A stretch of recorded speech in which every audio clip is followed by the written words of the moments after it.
Buenas tardes a todos. Gracias por estar aquí en la segunda edición de Retail Lab de la Asociación Española del Retail, en el que promovemos el talento e impulsamos la innovación.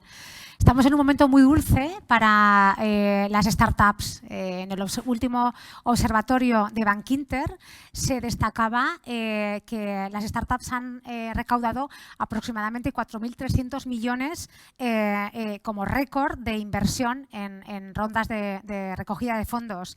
Estamos hablando de una actividad que ha crecido en torno a un 20%. La inversión se ha cuadruplicado, de manera que estamos ante no solamente un movimiento promovido por las modas, sino por una tendencia que ha venido para quedarse. Comentábamos en el Observatorio Humano de la asociación que celebramos el pasado lunes 13 de junio en Robert Walters, que es socio también de la asociación, y comentaban desde Robert Walters que 2 de cada 3 candidatos manifestaban su voluntad o su interés por participar o por trabajar en una startup. El concepto startup, y ahora nos lo dirán todos aquellos que representan a las startups que presentamos e impulsamos desde la asociación, está de moda. Todo el mundo quiere trabajar en un formato startupero y eso es fabuloso porque nos indica flexibilidad, libertad, innovación. Yo quiero también decir que hay una letra pequeña, seguramente corroborarán los invitados posteriores, que estamos hablando de muchísimo trabajo, de esfuerzo, de multitask, de muchísimas noches sin dormir, de búsqueda de inversión, de búsqueda de soporte. Eso también está de la mano del mundo startupero, ¿verdad? Desde la asociación teníamos claro que queríamos dedicar parte de nuestro tiempo para promover el talento e impulsar la innovación, como os decía, de startups españolas. Hoy tenemos con nosotros a 2 startups maravillosas que os vamos a presentar para que las conozcáis, para que las investiguéis, para que las sigáis y para que no las olvidéis, porque están haciendo mucho ruido dentro del mercado. Hoy estará con nosotros Faustino Fernández, que es CEO y fundador de Stay My Way. La web la veis a continuación, por acá, www.staymyway.com. La ubicación de su sede está en Murcia, fecha de creación 2014 y su fundador, Faustino Fernández Orihuela. Quiero que pueda presentar a esta startup y a Faustino Ignacio Martínez Melgarejo, que es también un startupero, un poquito más mayor, fundador y CEO de Embargos a lo Bestia. Embargos a lo Bestia, socio de la Asociación Española del Retail, tiene tiendas al público de grandes dimensiones ubicadas en los extrarradios o polígonos de las ciudades, venden todo tipo de productos para el hogar, jardín, electrodomésticos, electrónica, que proceden de liquidaciones, excedentes de stock y de embargos, a precios, como os podéis imaginar, de escándalo. Ignacio, además de fundador y CEO de Embargos a lo Bestia, es CEO de Marketing Emprende, empresa dedicada a la gestión digital de la web, redes sociales, aplicaciones y ayudas públicas, socio y miembro del Consejo de Administración de Spain Startup Factory y vicepresidente ejecutivo de la delegación en Madrid del eje región de Murcia. De manera que tenemos con nosotros a un absoluto emprendedor con ADN emprendedor, Ignacio, adelante, y a Faustino, que tendrá la oportunidad de presentar a Stay My Way. Adelante, bienvenidos. Muchas gracias.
Buenas tardes, muchas gracias por la presentación, Cristina. Un orgullo y un placer estar aquí con todos vosotros. Y bueno, encantado también de poder presentar a este emprendedor de pura raza, que es Faustino. Gracias, Ignacio. Amigo y conocido de nuestra ciudad. Y bueno, lo primero que Faustino nos comente qué es su compañía, qué es Stay My Way y a qué se dedica. Bueno, Stay My Way es un sueño como cualquier startup, ¿no? En este caso un sueño murciano, que empezó con el sueño de intentar digitalizar o de llevar las llaves al teléfono móvil hace 8 años.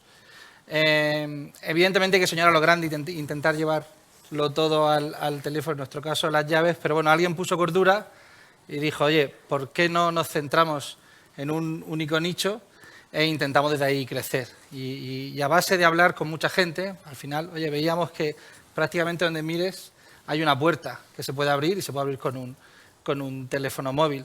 Pero realmente donde vimos que realmente tenía más sentido era en el sector turismo, hospitality, hotelero, como queremos llamarlo, porque al final hay un proceso de cambio dentro de este sector en el que antes o después todas estas habitaciones de hotel van a tener que poder abrirse con un teléfono móvil por infinitas cosas, pero evidentemente por una cuestión de confort, de seguridad a raíz del COVID y por una cuestión de guest experience, de la experiencia del huésped, y todos los hoteles, es decir, 16 millones de habitaciones a nivel global tienen que hacer este cambio antes o después.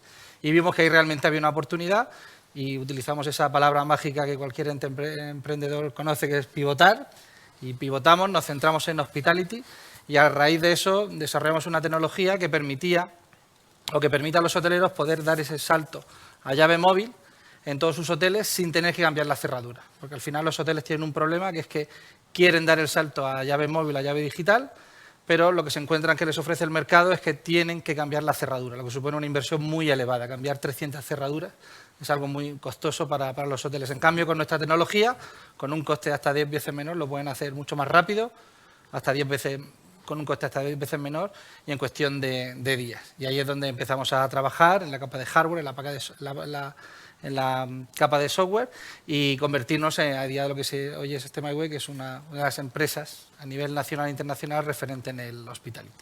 Qué interesante. ¿Y cómo con tanto entorno tan cambiante que hay hoy en día, con tanta cerradura, hablábamos antes, tanto software, tanto hardware, cómo se puede estar a la última en este momento tan cambiante que hay y encima todo después de lo que hemos pasado? Bueno, al final estar a la última es estar a la primera, ¿no? Que suelen decir. Es decir, al final las necesidades son las mismas, cambia el formato. Es decir, antes se abrían las habitaciones con una llave fija, después se abrieron con tarjetas de llave magnética, estas que a veces utilizamos y a veces dejan de funcionar y tenemos que volver a recepción. Posteriormente ahora se abren con tarjetas de proximidad y el siguiente paso evidente es el teléfono móvil, pero al final la necesidad es la misma, es la necesidad del hotel de poder gestionar quién entra y quién sale y controlarlo y al mismo tiempo ofrecerle al huésped una experiencia que sea equilibrada y que sea confortable para ellos. Solo ha cambiado la tecnología, pero la necesidad básicamente es la misma. Evidentemente en el pequeño Big Bang tecnológico que vivimos es mucho más difícil adelantarse a las nuevas tendencias y a las nuevas tecnologías, pero yo sinceramente creo que si estás atento, solo cambia la forma, el fondo sigue siendo siempre el mismo. Y como ADN murciano, siempre está a la última, siempre está ahí pendiente de... Bueno, hoy en día es mucho más fácil, porque evidentemente ya da igual donde vivas, tienes cada vez que te levantas toda la información la misma que si vivieras en Nueva York o en Silicon Valley o en Beijing, ¿no? Entonces hoy en día creo que no es un problema ni una excusa. Correcto. ¿En qué países estáis operando actualmente y qué intenciones tenéis? Bueno, nosotros, por suerte, en el 2016 recibimos inversión norteamericana. Eso nos obligó a llevarnos la oficina o abrir una oficina allí en Estados Unidos. Y actualmente tenemos hoteles prácticamente en cualquier parte del mundo. Evidentemente España, Europa, Sudamérica, Estados Unidos, Canadá, Asia, aunque son países complicados, pero bueno, al final la proyección es global, tenemos la capacidad de hacerlo y tenemos la tecnología y el equipo. Qué bien, qué bien. ¿Y con qué inversión contáis a día de hoy para afrontar ese crecimiento y qué posibilidad de inversores tenéis a futuro? A ver, entiendo que como cualquier startup empezamos con Business Angel o Friends and Family, que es lo más rápido y cercano. De ahí, en cuanto consigues tener un mínimo producto viable o cierta atracción, es ir al siguiente nivel, que es contactar con algún VC y conseguirles que crean en tu idea y que inviertan en ella. Y al final nosotros tuvimos la suerte, como he dicho antes, de hablar con inversores norteamericanos que creyesen en la idea, que lo viesen, que sobre todo que nos pudiesen aportar ese smart money que muchas veces cuando recibes inversión desde otros países es fundamental, porque una cosa es cómo funcionan las cosas, ya no en Europa, sino en Europa en cada país, o cómo pueden funcionar en Estados Unidos, te aporten ese know-how y no solo te aporten capital, sino smart money, ¿no? que le llaman. Correcto. ¿Y alguna compañía que se pueda decir, que podamos decir el nombre que sea de relieve para que cualquiera que nos esté escuchando sepa con qué nivel trabaja Sí, bueno, de hotel o nosotros de compañía? al final utilizamos un discurso muy sencillo, es decir, a nivel global hay 16 millones de habitaciones, que todas esas habitaciones o la mayoría de ellas tienen que pasar a llave móvil. Hay las dos primeras grandes compañías, que son Marriott y Hilton, ya han hecho ese salto y se han gastado respectivamente 300 millones de dólares y 200 millones de dólares. Y nuestro mensaje es muy sencillo, oye, nosotros os podemos ofrecer lo mismo, ese cambio a digital o a llave móvil, con un coste de hasta 8 veces menor. Y con ese discurso tan sencillo y tan contundente, a través de, por la suerte que tenemos, del advisor que tenemos, que hay gente muy, muy reconocida dentro del sector, hemos conseguido presentar a algunas de las principales cadenas a nivel mundial y concretamente el pasado 14 de agosto de 2020 firmamos un contrato con Accor, que es la tercera cadena más grande a nivel mundial, con 800.000 habitaciones, que nos convierte como proveedor único y global de llave digital para toda la cadena. Es decir, cada vez que un hotel de esa cadena quiera dar el salto, quiera cambiar a llave digital, el único interlocutor es Stay My Way. Todas las habitaciones de Accor las tenéis que hacer vosotros. Antes o después las haremos nosotros. Qué guau, qué interesante. Vale, ¿qué tendencias empiezan a cobrar fuerza en el sector? Bueno, siempre está ahí evidentemente hay varias. Está el blockchain, y bueno, aunque ahora está de capa caída, o las criptomonedas. Y la inteligencia artificial, a la que yo nunca le había dado mucha chance, como dicen los norteamericanos, pero sí es cierto que en este último año han empezado a aparecer inteligencias artificiales que creo que tienen mucho que decir y mucho que aportar. Realmente, por primera vez, hay productos que pueden solucionar problemas que tiene ya no solo el hospitality, sino cualquier industria, como puede ser el GPT-3 o Dalí, la segunda versión que salió hace unas semanas. Y realmente yo antes pensaba que no había recorrido para este tipo de tecnología en ningún sector y se está demostrando todo lo contrario. Qué bien. Y si tuvieras que ver tu compañía en 5 años, ¿qué te gustaría? ¿Cuál sería tu carta a los Reyes Magos? O no, mejor dicho, ¿qué crees que va a pasar? Pues espero que esté sin mí. ¿No? Y sin mis inversores que para eso entraron, ¿no? Al final, cuando tienes inversores tienes que ser muy consciente que su intención es invertir, obtener un múltiplo y salirse. Y también creo que es muy importante, sobre todo en los emprendedores fundadores, que tener capacidades de despegarse de la startup, de su idea, de su creación entre comillas, y ser conscientes que hay gente que si tú has sido capaz de llevarla, por así decirlo, de 0 a 1, igual hay gente que es más capaz que tú de llevarla de 1 a 100, y eso es fundamental. Igual hay gente que es capaz de llevarla a 0 a 1 y de 1 a 100. Yo sinceramente no creo que sea capaz de llevarla a 1 a 100, pero de 0 a 1 sí. Y es muy importante saber cuál es ese momento, tomar conciencia de ello y dar el paso. O sea que ahora mismo podría estar en una fase que incluso, aparte del desarrollo de la empresa, podría entrar un inversor, comprar y seguir creciendo con ella. No tendría problema. De hecho, muchas veces lo hemos hablado dentro de la compañía, sobre todo con el equipo fundador o con los primeros trabajadores, que ya necesitamos que entre savia nueva, que nos enseñe a hacer las cosas de otra manera, que ultra profesionalice la solución o la compañía y nos ayude a llevar la compañía al siguiente nivel. Muy bien. ¿Qué consejo le daría a cualquier emprendedor que quiera ahora lanzarse a hacer un proyecto, hacer una startup? Que lo intente. O sea, lo de locos no es intentarlo, es no intentarlo. Pero también entiendo que también se ha vendido una cultura del emprendedor de que ser emprendedor es guay y el resto no lo son. Y yo creo que no es así, ¿no? Es decir, oye, cada uno tiene unas capacidades y no son ni mejores que otras que del resto. Pero el que es emprendedor al final lo sabe, tiene una idea, tiene algo visceral que le lleva a sacarlo adelante y a dedicar la cantidad de horas que son necesarias. De hecho, yo siempre he defendido que los emprendedores no tienen ningún mérito porque realmente tienen una energía extra que el resto que el resto no tiene. Pero al final no creo tampoco en esa idealización que se ha hecho del emprendedor, porque al final cada uno está en su sitio y en sus circunstancias y cada uno tiene que sacar adelante lo que cree en cada momento. Muy bien. Otra pregunta con respecto a la compañía. Con la pandemia, imagino que el sector turístico paró en seco, por desgracia para el sector, pero evolucionaría bastante más la tecnología, entonces sería como un paso atrás para coger impulso, dijéramos, ¿no?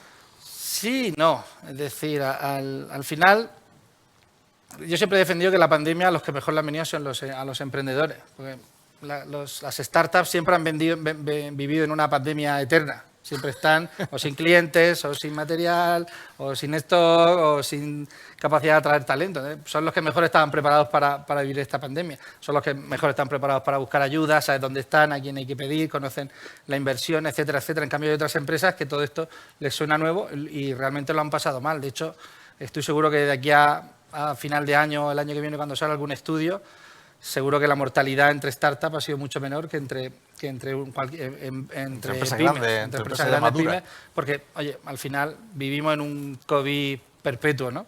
Sobre todo en las primeras fases. Y yo creo que también se ha utilizado mucho, yo hablaba con algún hotelero y me decía, tío, es que han venido a venderme hasta papel anti-COVID. No tiene sentido, era todo anti-COVID y tampoco se trata de eso. Ni el COVID lo va a acelerar todo, va a hacer cosas que antes no tenían sentido y ahora la tengan, ni todo lo contrario. Es decir, el COVID ha planteado una situación que hasta ahora no había existido y habrá ciertas tecnologías que ayuden y probablemente haya acelerado algunos procesos de digitalización, pero no va a ser la panacea. Así, al final volvemos a lo mismo. Las necesidades son las mismas, lo único que cambia es la forma de ofrecerlas. ¿Y os ha afectado algún retraso en temas de productos, de importación, de chip, Totalmente, de algún...? Totalmente. ¿Sí, no? De hecho, para nosotros fue como la tormenta perfecta. Es decir, pasamos el 14 de marzo, que comenzó la pandemia, de tener clientes a no tener directamente. Y cuando parece que se ha acabado la pandemia, hemos pasado de tener clientes o empezar a tener clientes a no tener productos, porque al final lo que nosotros vendemos son chips o semiconductores, y si hay una cosa que escasea hoy día son los chips o los semiconductores, con lo cual es como una tormenta perfecta, ni clientes ni productos. Hemos vuelto como al día cero de la startup, ¿no? Pero bueno, sí tienen más recursos, más mecanismos para poder sacar las cosas adelante, que al fin y al cabo es lo que está acostumbrada cualquier startup, de vivir en una incertidumbre continua. Muy bien, ya para terminar, que creo que ya vamos casi cortos de tiempo, ¿nos podría dar así cómo funciona la aplicación? ¿Qué hay que hacer? Si yo como cliente, ¿qué debería hacer? ¿Descargarme una aplicación en el móvil? Sí, al final, como he dicho... Con mi DNI no tengo ni que pasar por el check-in. Al final hacemos, como he dicho, es decir, cambia la forma en la que se hace, pero el fondo es el mismo. Es decir, cuando yo llego a un hotel, hay unas necesidades que tiene el huésped de agilidad y de confort, hay una necesidad de obligaciones que tiene el hotel en cuanto a reducir sus costes en el mostrador y unas necesidades legales como son pues registrar al huésped, comunicarlo a la policía, y lo único que hacemos es poner a disposición tanto del hotel como del huésped una tecnología que permite, por un lado, poder registrar todos esos datos que legalmente tiene que registrar el hotel por adelantado y darle o enviarle su llave digital a su teléfono con el fin de que no tenga ni que pasar por recepción. Con lo cual, al final, es un win-win. Gana el huésped porque no tiene que hacer colas, no tiene que esperar, lo puede hacer todo en la prellegada. Y tanto la salida como la entrada del hotel es mucho más confortable y la experiencia es mucho más potente. Y el hotel gana porque realmente puede reducir costes en recepción y sus recepcionistas pueden dedicar el tiempo a lo que realmente importa, que es a hablar con el huésped y a ofrecerle o a explicarle cuáles son las maravillas de ese hotel o las maravillas de la ciudad que están visitando. Muy bien, pues muy interesante. Ha sido un placer entrevistarte y es una compañía muy interesante. Muchas gracias. A vosotros. Chicos, por estar aquí. Bueno, pues vamos a dar paso a nuestra segunda startup de hoy. Vamos a hablar de Bemivega, de la mano de Antonio Sánchez, CEO y fundador. Acaba de recibir el premio la pasada semana del South Summit a la empresa con mejor impacto social, de manera que estamos de enhorabuena para poder darle la bienvenida. Como veis en la cartelería, Bemivega, www.bemivega.com. La sede de su ubicación es el Centro Europeo de Empresas e Innovación de Murcia, de manera que hoy estamos, por decir absolutamente viva Murcia y los murcianos. Fecha de creación 11 de febrero de 2020 y su fundador e invitado es Antonio Sánchez Kaiser, aunque tiene otros dos colegas que fueron de la mano y van de la mano en la creación de Bemivega. Mónica Hernández Jiménez y María Dolores Sánchez Kaiser. ¿Quién va a presentar o quién va a introducir en este caso a Bemivega? Pues Domingos Esteves, que es director general con más de 28 años de experiencia internacional en la industria de la distribución de la moda, orientado al cliente, especializado en venta y operaciones, transformación y reestructuración en formación y en la gestión de equipos. Es un apasionado Domingos del retail, director general en multinacional de retail con más de 28 años de experiencia, como os decía, y reconocido, entre otros, con premios tanto en el campo de la sostenibilidad como de la comunicación. Además, Domingos Esteves es miembro del Comité de Expertos de la Asociación Española del Retail y absolutamente pro y forofo mentor de todas las startups que la Asociación Española del Retail promueve. De manera que bienvenidos, Domingos, adelante. Bienvenido, Antonio, estáis en vuestra casa. Muchas gracias. Gracias. La igualdad es el alma de la libertad. Francis Wright.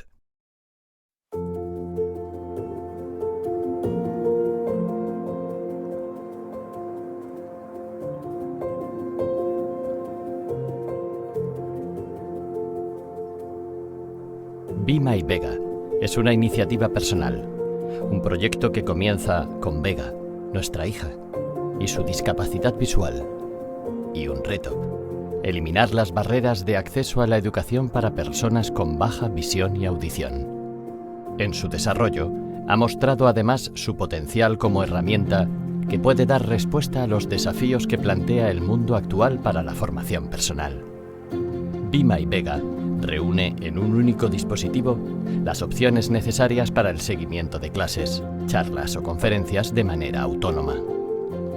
Nuestro modelo más avanzado, Vega Compact, dispone de una señal de audio para escuchar al ponente y de 3 señales de vídeo para poder visualizar la pizarra, la presentación digital y al ponente y su lenguaje no verbal, gracias a la combinación de cámara fija y cámara móvil con seguimiento activo del ponente. Puede ser utilizado de manera presencial y remota simultáneamente, para poder seguir las clases, actos o conferencias en tiempo real desde donde quieras. El usuario tiene libertad para cambiar entre las distintas entradas de vídeo y poder ver en cada momento la información que necesite. Puede hacer zoom, capturas de la retransmisión, pausar el vídeo o cambiar el contraste de la imagen para una mejor visualización. Además, las retransmisiones pueden ser almacenadas y distribuidas a través de plataformas digitales, pudiendo acceder al contenido las veces que lo necesites. Gracias a su facilidad de uso, el profesor o conferenciante puede desarrollar su sesión con o sin público, desenvolviéndose libremente en los diferentes espacios, mientras los usuarios, ya sean estudiantes u oyentes, disfrutan de una experiencia completa desde cualquier lugar, convirtiéndose en la herramienta ideal para la formación presencial y telemática. El proyecto de Be My Vega se encuentra en constante evolución y desarrollo, añadiendo valor para el usuario y posibilitando el acceso a una formación sin límites a través de la tecnología. El acceso universal al conocimiento para todas las personas no solamente es un derecho, sino que debería ser una de las señas de identidad de nuestra sociedad.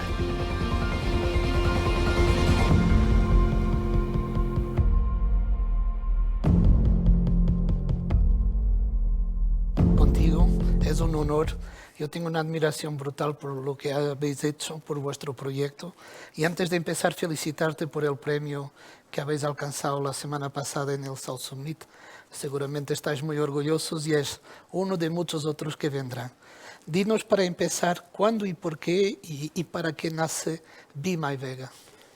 Muchísimas gracias por esta introducción y también quería agradecer la oportunidad que la Asociación Española del Retail me proporciona para poder contar este proyecto, que al final es un proyecto de vida, ¿no? Pues Be My Vega nació hace 8 años con el nacimiento de mi hija Vega, ¿no? Hay situaciones en la vida, momentos en la vida donde de repente pues toda la situación a la que has estado acostumbrado a vivir cambia por completo y eso fue el nacimiento de Vega. Vega nació con albinismo oculocutáneo y una agudeza visual del 5%. Y en ese momento, pues claro, pues todo cambia completamente y bueno, nos hizo ponernos en marcha con este proyecto principalmente por 2 motivos.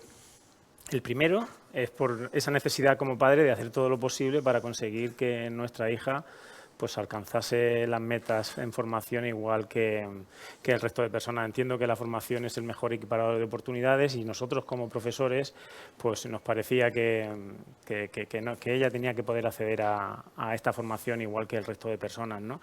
Y luego pues bueno, pues ese cambio tan grande en la forma de vida, creo que por un hijo se hace cualquier cosa, ¿no? Esos son los 2 principales motivos por los que arrancó Pues esto. sí, esa es mismo mi segunda pregunta. ¿Será que existe una motivación más grande que la motivación de trabajar en un proyecto para mejorar la calidad de vida de un hijo?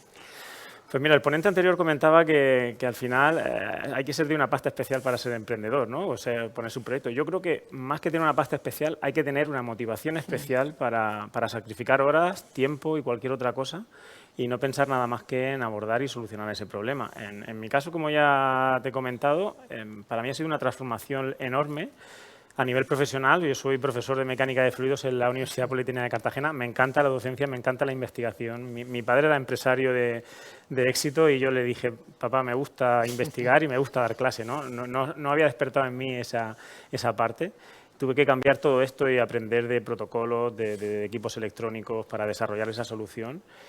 Y luego, pues bueno, pues también a nivel profesional, pues el convertirse en emprendedor es algo bastante difícil. Así que esa motivación es todo para conseguir alcanzar este proyecto que ahora mismo tenemos y que estamos consiguiendo muchos Desde resultados. luego, tendrá que dar una fuerza y un objetivo muy fuerte para poder alcanzar. Explícanos cómo funciona vuestro sistema revolucionario de innovación, a quién va dirigido, cuáles son las funcionalidades que ofrece el proyecto. Principalmente, bueno, el punto de partida es el pain, que llamamos en el argot de startupero, el pain, el dolor que existía es esa dificultad para que personas con baja visión o audición u otros problemas de acceso pudieran acceder a la formación en igualdad de condiciones. Yo recuerdo por allá en el año 2014, en un evento, una vez que nació Vega, ya empecé a visitar muchos sitios donde había personas con discapacidad visual. Recuerdo ver una chica que venía de Australia, Mary, y bueno, era fisioterapeuta, tenían sobre la mesa un montón de tecnología, ordenadores, tablets, móviles, pero para poder seguir lo que estaba pasando en la clase utilizaba un catalejo, ¿no? Sí. Fue ese momento donde se me encendió la bombilla y dije, este es mi sitio, este es el sitio donde yo puedo aportar una solución, ¿no? Entonces, al final, ¿nuestra solución en qué consiste?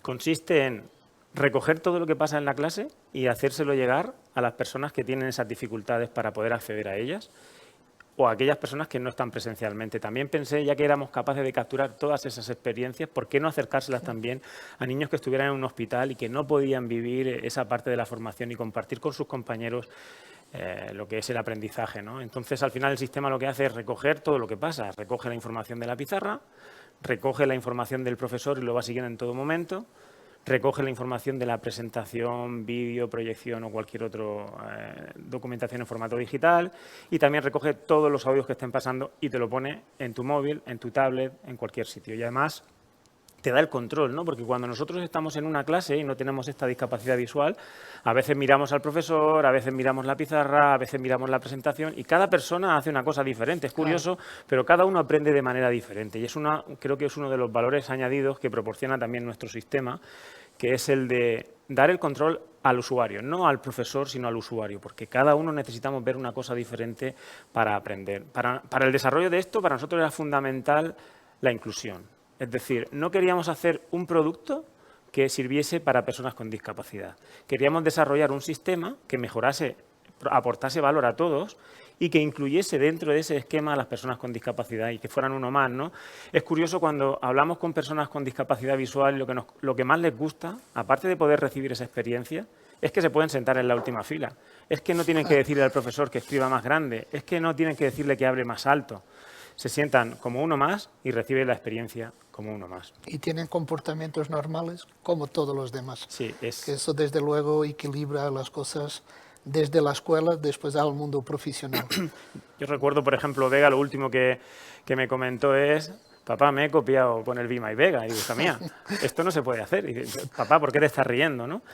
Pues bueno, pues al final lo que hizo fue pudo enfocar el examen del compañero de al lado y entonces, pues que al final esto no te va a hacer aprender. Pero ¿quién no ha intentado en clase mirar con el rabillo del ojo a ver qué está haciendo el compañero, ¿no? No te va a aportar gran cosa, pero sí que te hace ser uno más, ¿no? Es decir, está haciendo cosas con el Be My Vega como cualquier otra persona, ¿no? Pues y esta es quizá para mí el valor más grande y el trabajo más grande en el que nos tenemos que centrar. Antonio, cuando empezaste este proyecto, ¿te imaginabas a recibir premios como el que habéis recibido la semana pasada? Cuando empecé esto, que el punto de inflexión fue esta chica en el año 2014, lo que quería, mi premio era conseguir que cuando Vega fuese a primaria, fuese capaz de ver igual que el resto de compañeros, ¿no? El poder incorporarse a la formación con las mismas capacidades y el poder permitir que otras personas que están fuera transportar estas experiencias para que estas personas que también lo tenían difícil para asistir, pues pudieran hacerlo, ¿no? Este era mi gran reto y algo por lo que luché pues muchos años, ¿no? Saltando muchas piedras. La verdad es que no, para nada mi objetivo era alcanzar premios de innovación, pero por supuesto que son fundamentales, ¿no? Al final, aquí es una cadena donde tenemos por un lado la necesidad, por otro lado está la solución tecnológica, que es lo que nosotros aportamos, y por otro lado está el que las personas conozcan esta solución y que existe esta solución no solamente para personas con discapacidad, sino para todos, que es la clave, ¿no? Y en ese sentido, el recibir premios de innovación, y más como este último del South Summit, un evento internacional tan importante y tan de referencia en el campo de las startups, pues me parece que a nosotros nos aporta muchísimo. Y también una satisfacción personal, por decir, de una idea, de un cambio radical de todo lo que he hecho en mi vida, significa que al final, pues bueno, está teniendo ese reconocimiento, ¿no? Pues sí.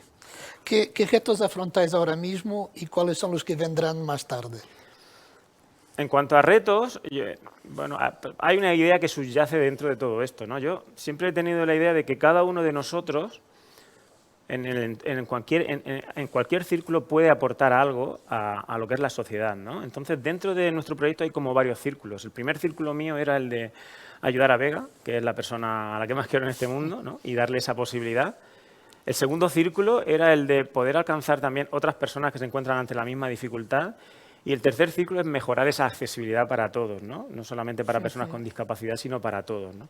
Dentro, pues claro, estos retos no tienen fin, ¿no? Es decir, que continuamos trabajando y creciendo para conseguir esto, para poder conseguir que otras personas que tienen, por ejemplo, déficit de atención, problemas de dislexia, problemas de autismo, pues podamos utilizar la tecnología que ya existe al servicio de las personas. Muchas veces ponemos a las personas a trabajar para la tecnología. Yo lo entiendo al revés, ¿no? Es decir, debemos aprovechar los grandes avances que existen en la tecnología para conseguir mejorar la vida de todos y hacer una sociedad como más igualada, ¿no? Pues sí. Y es un poco el reto que ahora nos proponemos, seguir trabajando, porque es verdad que esto de la startup y del emprendimiento es adictivo, ¿no? Es muy gratificante ver cómo personas de nuestro entorno, personas que han pasado por lo mismo que he pasado yo, madres de hijos que me dicen: pues mi hijo no quería ir al colegio porque no ve lo que estaba pasando aquí, y a partir de que le pusimos el sistema ya si quiere ir al colegio, pues es el mayor reto, ¿no? El trabajar para dar esta accesibilidad para todos. ¿Cómo ves tú la aplicación de esta tecnología al mundo profesional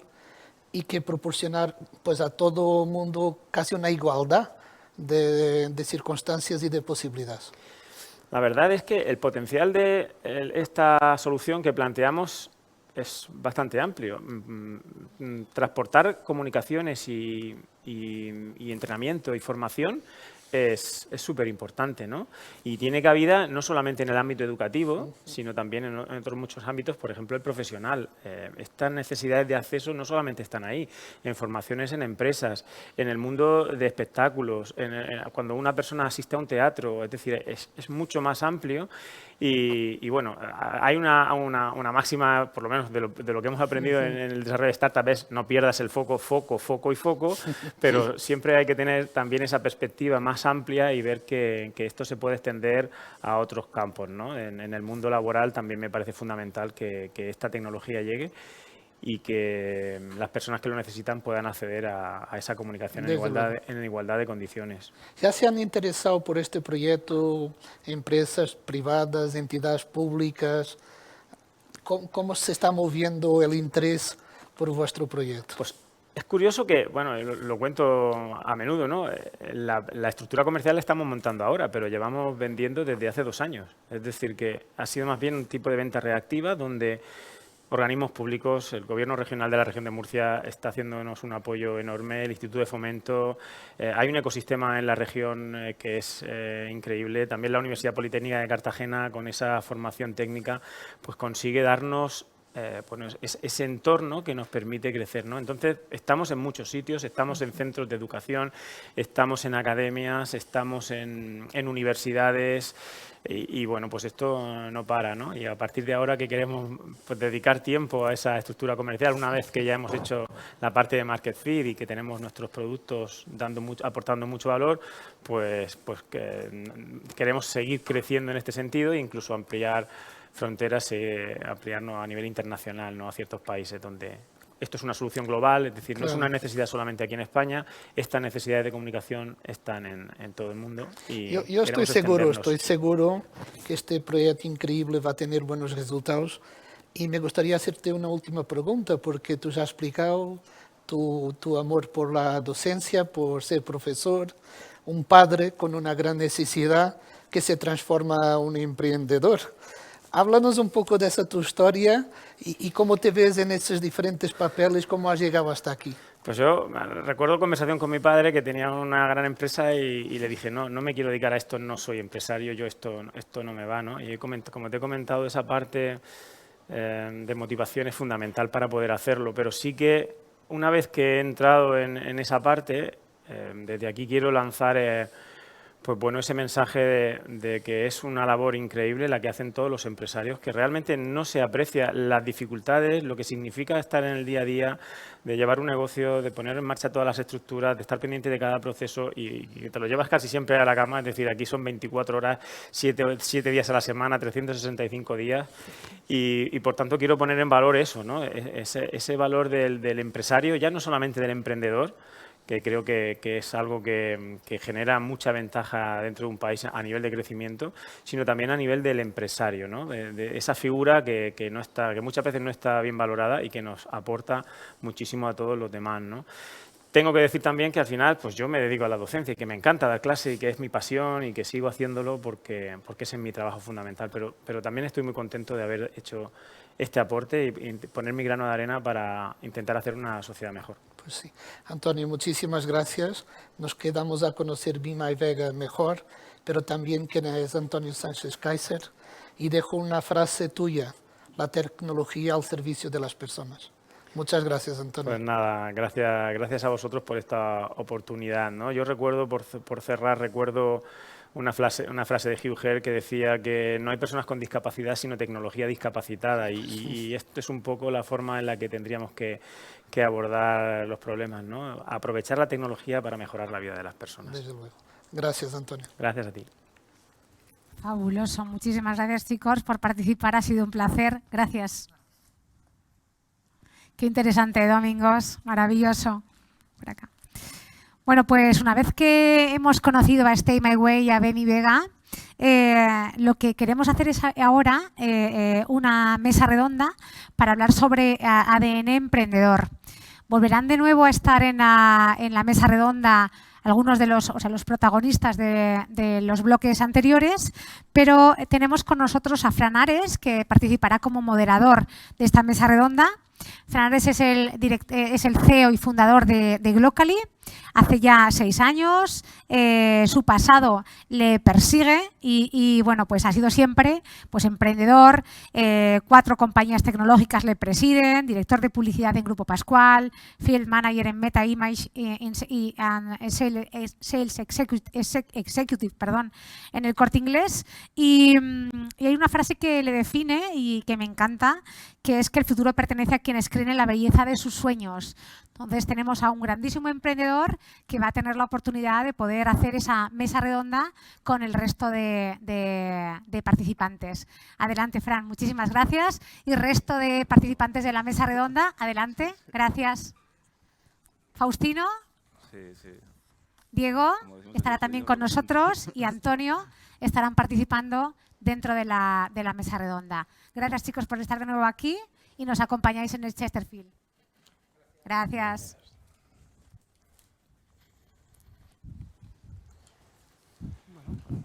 Tomar asiento. Gracias. Fenomenal. Pues, qué bajito está esto.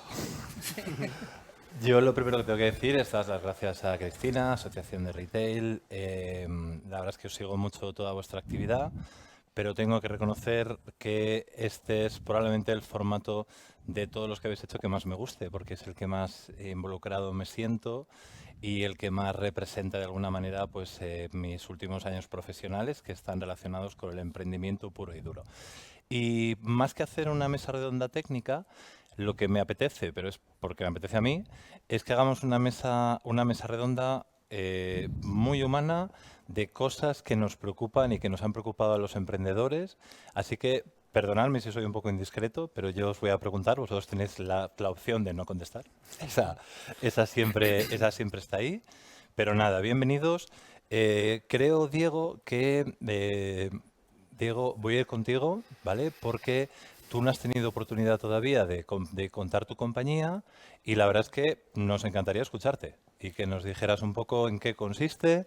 Yo, por lo que he leído, me parece interesantísimo. Pero tienes Pues 3 minutos. También estoy un poco en el mundo del hardware y estamos especializados en robótica y automatización de última milla.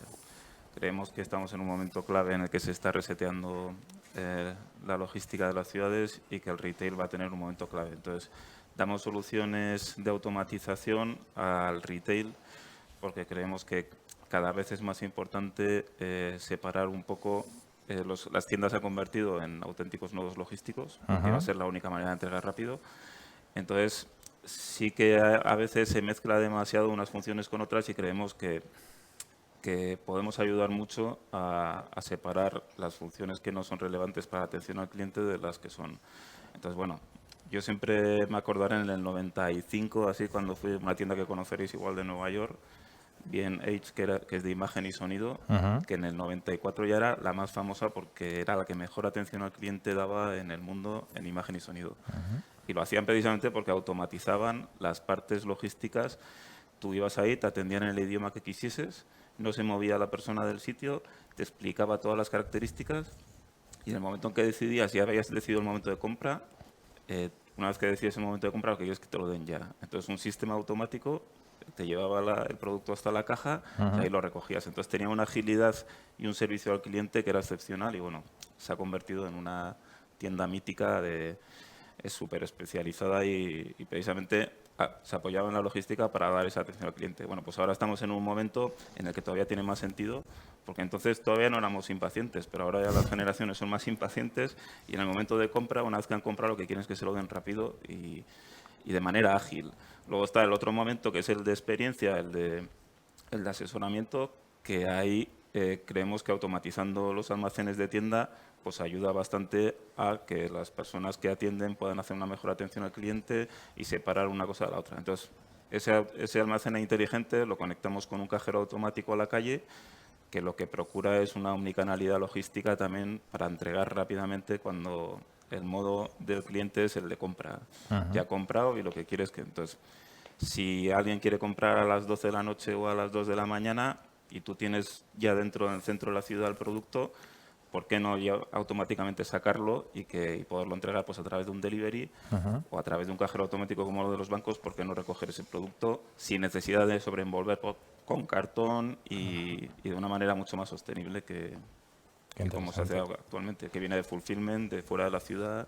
Volver un poco a aprovechar las tiendas y llenarlas de stock como antiguamente eran, ¿no?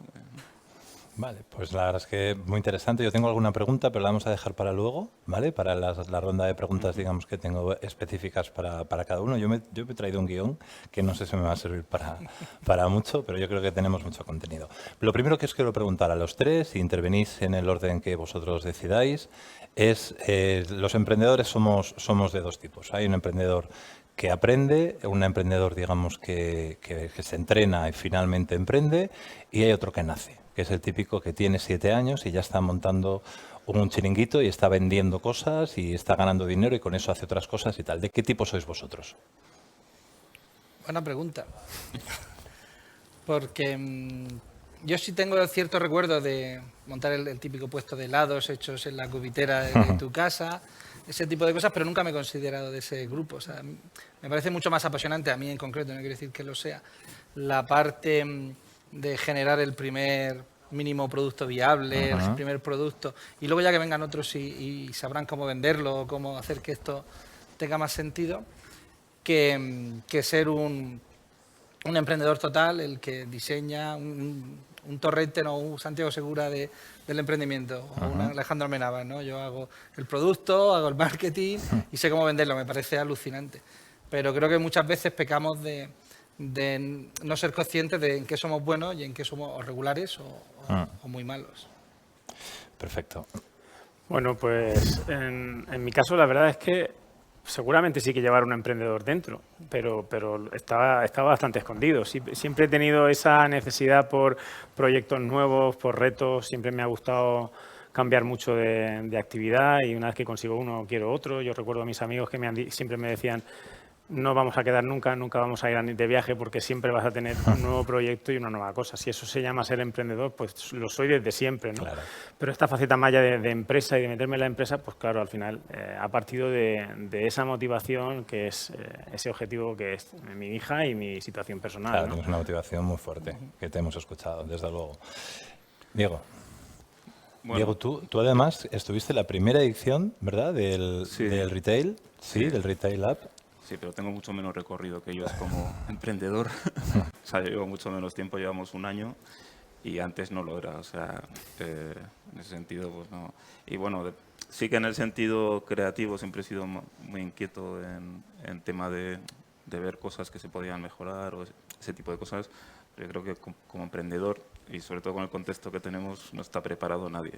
Lo que pasa es que es verdad que bueno, hay familias en las que se ha vivido más de cerca, no es el caso de la mía. Y bueno, por eso no me considero un emprendedor tipo de lo que, sobre todo con el perfil un poco que hemos heredado ahora de los países anglosajones, de startup y tal, sino igual más pues a la antigua Sanza, más no. Creo que sí que hemos importado el modelo de emprendimiento anglosajón, de pues, el Pitch Elevator y todo este tipo de cosas. Pero luego no hemos heredado el contexto anglosajón, que es de mucha más facilidad para poder emprender, que es lo que el ADN de... No solo deberíamos tener el ADN de emprendedor, sino el ADN de ese estado menos... Sí, de esa cultura, además también que te permite fallar, claro, y está bien visto y no pasa nada. Yo, por ejemplo, que llevo 22 años dando clases en la universidad, sí que he visto una transformación bastante grande en los chicos que están estudiando. Recuerdo que los primeros tenían mucha motivación por trabajar en una gran empresa, por aportar como ingeniero dentro de esa gran empresa, y ahora lo que me encuentro es un cambio en esa tendencia. Personas, chicos que quieren volver a emprender, que quieren montar su proyecto, que quieren montar su propia empresa. Entonces, yo creo que sí se está produciendo un cambio bastante significativo en la forma de entender las cosas y en la forma de abordarlas, ¿no? Sí, yo estoy en una tercera categoría y es el emprendedor obligado, que es, te conviertes en un especialista, en un buen especialista en algo y llega un momento en el que dices, es que como no lo monte me voy a arrepentir toda mi vida. Y entonces es el emprendedor obligado que dice, tengo que intentarlo, porque si no me voy a arrepentir. Los inversores. Sí, el emprendedor, sí, que ya tiene track record y tiene experiencia. Vale, nos metemos en el farragoso mundo de la captación de inversores. Ese primer inversor, esos segundos, esa tercera ronda en la que estáis cada uno. Pero me gustaría hablar de la parte humana, lo que se sufre al final presentando el proyecto y te proyectan y te inyectan todo tipo de excusas cuando estás demasiado preparado, otras veces poco preparado, otras veces... ¿Cómo ha sido vuestro proceso en esa línea? Hasta que suena el go y alguien dice, confío en ti. Yo creo que es importante tener claro, o que alguien te diga, porque eso no lo puedes saber, que se lo vas a presentar probablemente a 30 vehículos o 20 o ve tú a saber, y de esos 30, 28 te van a decir que no. Y a lo mejor el que te dice que sí es el 29, Entonces, en ese proceso no hay que desfallecer porque es muy habitual. Y incluso no son las rondas que hemos tenido más claras, luego han sido las que más trabajo ha costado por cuestiones circunstanciales, o con el vehículo que hablas no es el que está enfocado en tu sector, o porque están en una operación ya de salida o de éxito o de recuperar. Entonces, bueno, todos esos parámetros que a primera vista pueden ser despreciables para un emprendedor que piensa, oye, yo con mi pitch súper preparado, súper contundente, con mis métricas súper humildes, pero con mi pitch las salvo, luego te encuentras con una realidad que es muy normal y muy habitual, incluso para las grandes empresas, pero hay alguien que te tiene que decir, oye, es como, no sé, nosotros que venimos de Murcia, la huerta se riega por inundación, ¿no? No es riego por goteo. Oye, vamos a todo y que sepas que de los 30 con los que vamos a hablar, 28 o 29 nos van a decir que no. Lo importante es que uno te diga que sí, porque aparte es muy importante, el primer euro es el más difícil de levantar. El resto es mucho más fácil por una cuestión lógica de confianza, ¿no? Sí, desde luego. ¿Vosotros, Diego Bueno, y Antonio? La verdad es que yo, en sentido de inversión, entiendo perfectamente lo que dice Faustino. Nosotros quizás estamos todavía en una etapa un poco anterior. Ahora mismo estamos en ronda de inversión. Pero creo que hemos tenido bastante suerte a la hora de recibir financiación, ¿no? Recibimos un Neotec, que son fondos del Ministerio y que nos ayudaron muchísimo justo antes de cerrar una ronda, nuestra primera ronda, ya con los inversores bastante trabajados, con el pacto de socios bastante avanzado. Decidimos aprovechar esa financiación pública y seguir hacia adelante, pero es verdad que es cierto que tienes que ponerte, es como si te estuvieras examinando, hablas con un inversor y la primera sensación es, bueno, a ver si me quiere o no me quiere, ¿no? Como si estás buscando novia y de repente te llevas un rechazo y te llevas otro y te llevas otro y bueno, pues hay que hacer ahí un poco callo. Yo tengo un amigo que dice que eso era repetición, ¿eh? Entonces, pues bueno, la verdad es que ahora también tenemos suerte que, pues bueno, hemos recibido bastantes premios en nuestro caso y se nos están acercando inversores a preguntar y a ver cómo avanzar en esto. O sea que, pero también nos hemos llevado, pues eso, esa sensación de decir, bueno, parece que esto no, pero no hay que desfallecer. Como dice Faustino, hay que seguir, hay que contar porque seguro que hay alguien a quien le encaja este desarrollo. Diego, ¿cómo ha sido tu caso? Pues estoy también en una época en que empezamos a enfrentarnos a esa realidad. Y bueno, tuve mucha suerte porque cuando presentamos el proyecto a los fundadores, al primer advisor le encantó el proyecto y entonces nos apoyó desde primera. Y entonces pues fue un poco ficción porque luego viene la realidad que tienes que repetir 1000 veces lo mismo y te da un poco esa sensación de que deberías estar haciendo otras cosas también, ¿no? Dedicándote a tal, pero es necesario, es como está montado y bueno, ahora estamos en ese... Fenomenal. Sí, yo creo que es muy importante, sobre todo en fases muy iniciales, hablar con alguien que entienda tu propio lenguaje. Es decir, si eres de hospitality o de retail, ve a un fondo que sepa de retail. Porque entonces va a entender mucho mejor el potencial que tiene tu proyecto que si se lo explica a alguien que no conoce el esqueleto o de sectores tan complejos. Y ahí es mucho más fácil explicar el potencial del producto porque él lo va a entender fácilmente, porque él viene de probablemente una necesidad igual. A nosotros nos pasó con un inversor que nos dijo, oye, yo estaba en una cadena hotelera gigantesca y lo que me estáis ofreciendo es un producto que estaba buscando hace 3 años. Eso es fantástico. O sea, no me lo tenéis que vender. O sea, os estaba buscando el problema. ¿Algo? Claro, el problema es que os he encontrado ahora. Y eso yo creo que en fases iniciales es fundamental. En fases más avanzadas ya te mueves por métricas, KPI, oye, tu capacidad de generar recurrentes, etcétera, etcétera. Pero en fases iniciales, si consigues hablar con alguien que entienda tu mercado y que entienda tu producto, tienes el 50-80% hecho. Eso es una gran recomendación. Lo que pasa es que no todo el mundo accede y por eso tienes mucha prueba-error hasta que encuentras. Correcto. Ya, seguro. Vale, y una pregunta en la misma línea, pero en dirección contraria. ¿Cuáles son vuestros miedos? Miedos a día de hoy incluso. O sea, no sé si habéis tenido que perseguir alguna vez un motorista que tenía un cheque y lo necesitabais para pagar nóminas, pero ¿tenéis miedo? Tú estás en una fase, digamos, más avanzada, pero vosotros dos que estáis en una fase un poco más incipiente, ¿cuáles son vuestros miedos? Yo creo que en el mundo de las startups y sobre todo al principio, esa falta de conocimiento de lo que va a pasar mañana es el principal miedo, ¿no? El que te mueves en un mundo con mucha incertidumbre, sobre todo el tema de los pagos, porque al final, si quieres crecer, tienes que invertir. Y si tienes que invertir, tienes que conseguir esos fondos. Y es como la pescadilla que se muerde la cola. Si no eres capaz de revertir esa situación, vives todo el tiempo en esa necesidad de crecer, porque así te lo obliga el proyecto que llevas, y de buscar esos fondos y de hacerlo todo a la vez, ¿no? Es decir, que creo que una de las principales cosas o por lo menos que más claras tengo en este tiempo que me estoy dedicando a esto, es que hay que segmentar muy bien todo lo que es tu empresa y al final dedicarle tiempo a esa parte de inversión para buscar y garantizar que no falta músculo para poder seguir creciendo, ¿no? Pero el miedo principal es ese, ¿no? Esa incertidumbre al que te enfrentas cada día y esa montaña rusa que significa tener una startup, ¿no? Sí. Yo recuerdo los primeros año y medio, 2 años, esquivaba a la directora financiera. Literal. La esquivaba. Yo la esquivaba y decía, no quiero que me cuente. ¿Vosotros? Sí, ese deadline continuo, ¿no? En el que estás y bueno, si tienes además familia, pues eso, compatibilizar un poco con ese segmento también que hay que separar.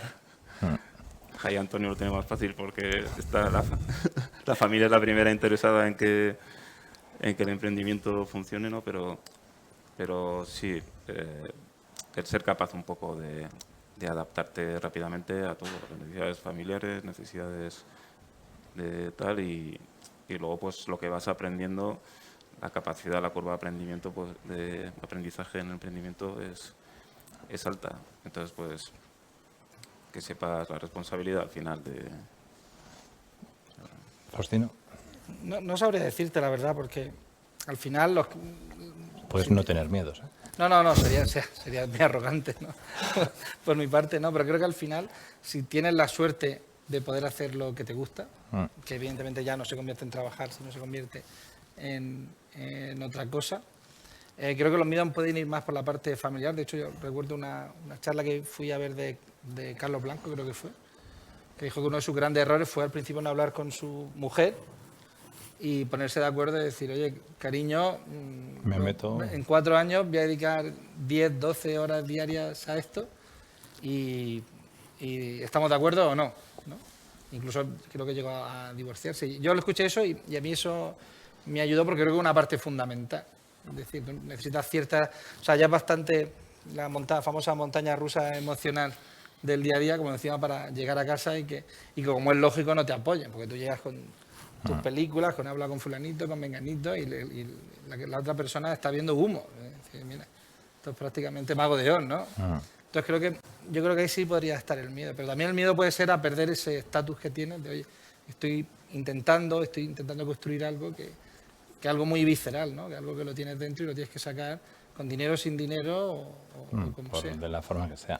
A mí me gustaría romper una lanza por los emprendedores, porque me parece que no estamos suficientemente considerados, entre otras cosas, y seguramente hay una motivación que es muy lógica, entre otras cosas porque el que no emprende, que es la grandísima mayoría, no sabe la complejidad tan enorme y el grandísimo sacrificio que se hace. Es que ya no trabajas 8 horas al día o 10, es que trabajas 24/7 y no piensas más que en empresa. O sea, estás continuamente pensando en empresa y eso solamente lo vive el que lo hace. Entonces, en esta línea, felicitaros porque sé perfectamente de lo que hablo y es durísimo emprender. Y la gente normalmente no acierta a entender exactamente, oye, la magnitud del esfuerzo que nosotros hacemos para poder poner en marcha algo, la mayor parte de las veces desde cero. O sea, desde un bonito PowerPoint, y ese bonito PowerPoint termina contratando personas, dando riqueza, generando riqueza, y todo esto viene con mucho sacrificio, es obvio. Vale, pues yo me voy a pasar a la ronda de las preguntas directas. Entonces, empiezo contigo, Diego. Claro, yo entiendo el negocio un poco, incluso la necesidad que cubre tu compañía, pero realmente eso convive con varias tendencias. O sea, los chavales pueden esperar perfectamente 2 semanas, 3 semanas a que le llegue algo desde que le llegue algo tranquilamente, desde el proveedor que lo estén comprando, pero sin embargo también quieren luego cosas inmediatas. O sea, es como conviven estas dos tendencias. Y a partir de aquí, al final, ¿cuál empuja más? ¿Cuál de las dos tendencias empuja más? ¿O las dos van a poder convivir? Esa es una parte de la pregunta. Y luego te quería preguntar, y esto es pues porque creo que es un tema interesante, ¿qué ha pasado para que players de la última milla estén planteando irse? Responde la que quieras o las dos. Sí, depende mucho del producto. O sea, yo creo que nosotros cuando empezamos a comprar digitalmente en eBay y tal, hace 20 años, hace mucho ya se compraba y tal, comprabas cosas de colección y estabas dispuesto a esperar meses. O sea, me acuerdo que compraba monedas y tal y esperabas muchísimo tiempo. Ahora lo que pasa es que el consumo digital ya es el mismo que el consumo y se va a segmentar mucho y va a haber muchos tipos de consumidores. Pero sobre todo va a depender mucho, pues para muebles de un mueble esperarás o para determinadas cosas, pero para las commodities o las cosas que son de consumo directo sí que va a tener que haber otra logística para entregas inmediatas, no por la impaciencia simplemente del consumidor, sino porque es mucho más sostenible, es volver un poco a lo que había antes cuando comprabas, que sí que el canal es digital, pero ¿por qué tiene que venir todo de tan lejos, ¿no? Si ya lo tienes, entonces simplemente se trata de optimizar esa tecnología para hacer mucho más sostenible y rentable la última milla. Los players que están ahora muy en las noticias, porque ellos consiguieron muchísima inversión precisamente porque la curva de satisfacción que conseguían era muy alta por esa impaciencia, porque la gente ya no se planifica muchas veces la cena o el comprar determinados productos. Entonces consiguieron muchísimo mercado, muchos consumidores, como en su día las redes sociales y tal, porque esa necesidad existe y ya hay ese mercado. O sea, no se puede negar que existe ese mercado. Lo que pasa es que lo han hecho muy a base de recursos humanos y con el modelo logístico un poco anterior.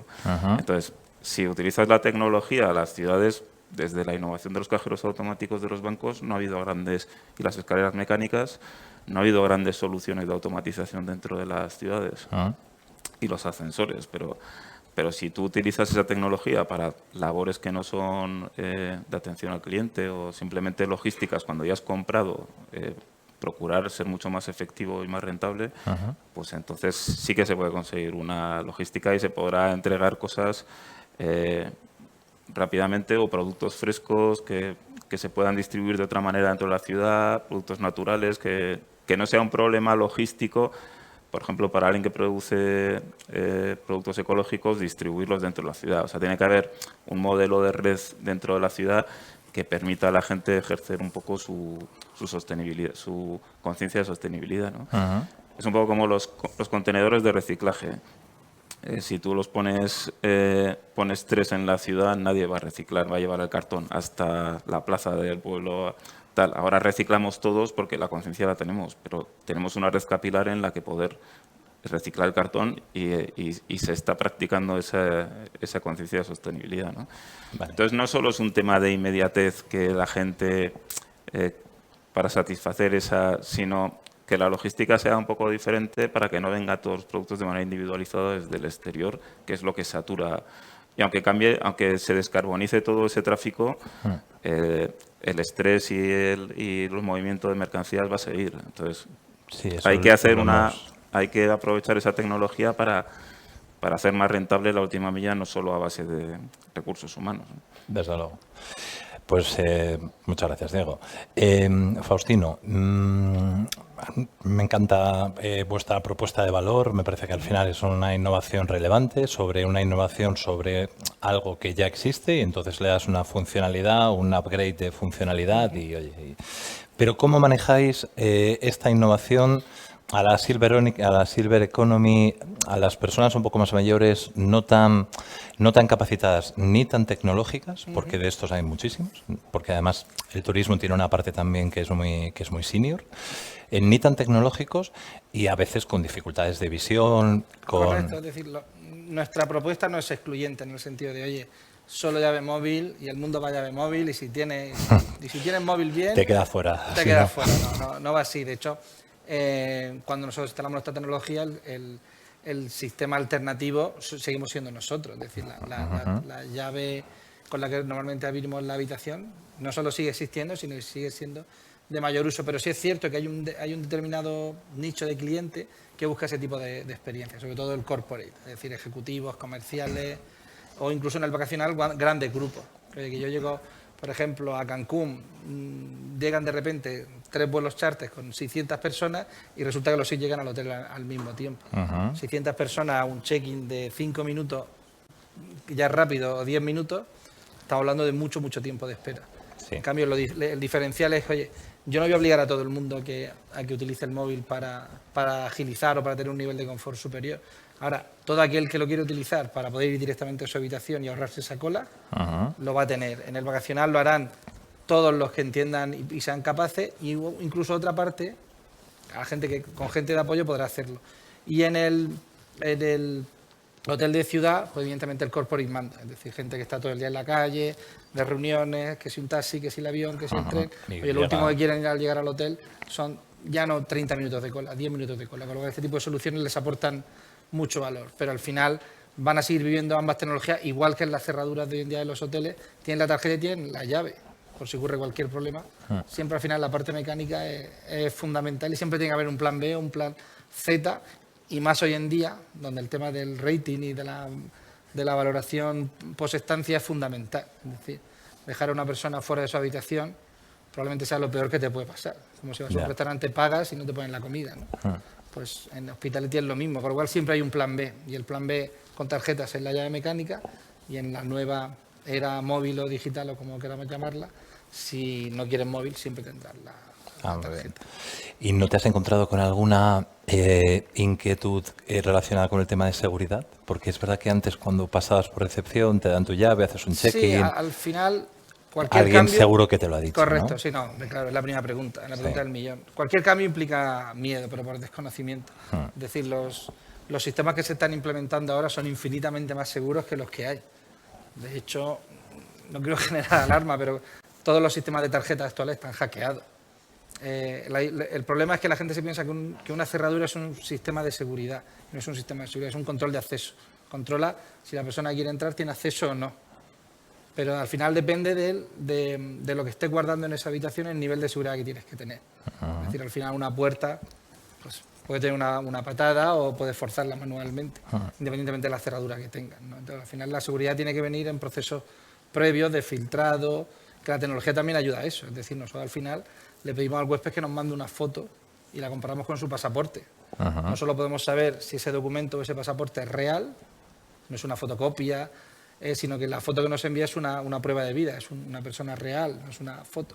Y con eso, incluso si hubiese una base de datos estatal de delincuentes o de personas buscadas, o simplemente de gente que ha tenido actitudes no muy responsables en otros hoteles, pues saber con quién está visitando nuestro hotel. O sea, al final, la tecnología tiene que estar al servicio para aportarnos ese extra de seguridad. Siempre hay un cierto miedo al cambio, pero al final, si lo analizas fríamente o hablas con gente que realmente sabe lo que está hablando, la tecnología es infinitamente más segura, que no sea segura, sino es más segura de lo que realmente hay a día de hoy en los hoteles, y es más que suficiente. Fantástico. Antonio, nos quedan 51 segundos. Bueno, yo felicitarte, me encanta el motivo, digamos, o sea, aunque lamentablemente venga por donde viene, pero me encanta que hayas tenido el carácter para poder decir, oye, voy a ponerme manos a la obra para tratar de solucionar mi propio tema y proyectarlo hacia la sociedad. ¿Puedes que sea de los pocos negocios a los que la pandemia le ha permitido además acelerar? O sea, que hayas encontrado un contexto que dices, venga, y ahora puedo correr un poco más y me veo, evidentemente, aunque sea una desgracia, pero te ves beneficiado.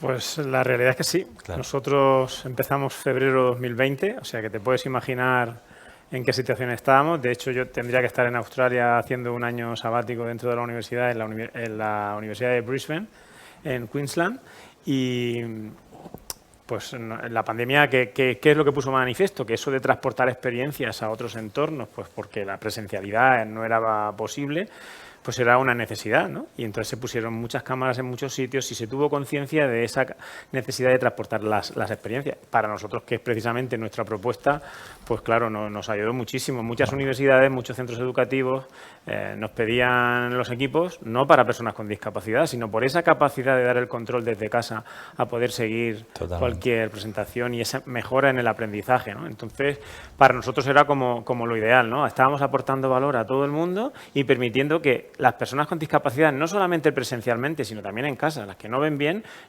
con pantallas que no están adaptadas, con imágenes que se pixelan, tienen las mismas dificultades, ¿no? Entonces, transportar esa capacidad también a casa era fundamental. Así que sí que es verdad que ha sido como un catalizador de lo que es nuestro proyecto y una ayuda, ¿no? Pues genial. La verdad es que me alegro, aunque evidentemente tenga un trasfondo negativo, pero bueno, que te haya venido bien para luego poder acelerar en tu propuesta y en tu servicio. La verdad es que, pues mira, eso es una buena noticia. Pues yo creo que nos hemos pasado, pero no me he hecho nada, Cristina, así que debe ser que está permitido. Bueno, ha sido un placer. Ha sido un placer, me he sentido súper cómodo. Creo que hemos conseguido hacer un formato que sea digerible, que la gente entienda, aunque sea un poquito más, la complejidad que tiene ser emprendedor. Y felicidades por vuestros emprendimientos y toda la suerte del mundo. Muchas gracias. Por supuesto. Gracias. Pues nada, muy agradecido. Bueno. Fabuloso, chicos. Pues muchísimas gracias por haber compartido con nosotros. Adelante. Fenomenal. Gracias por estar con nosotros en esta segunda edición de Retail Lab. En octubre nos vemos con la tercera. Muchísimas gracias.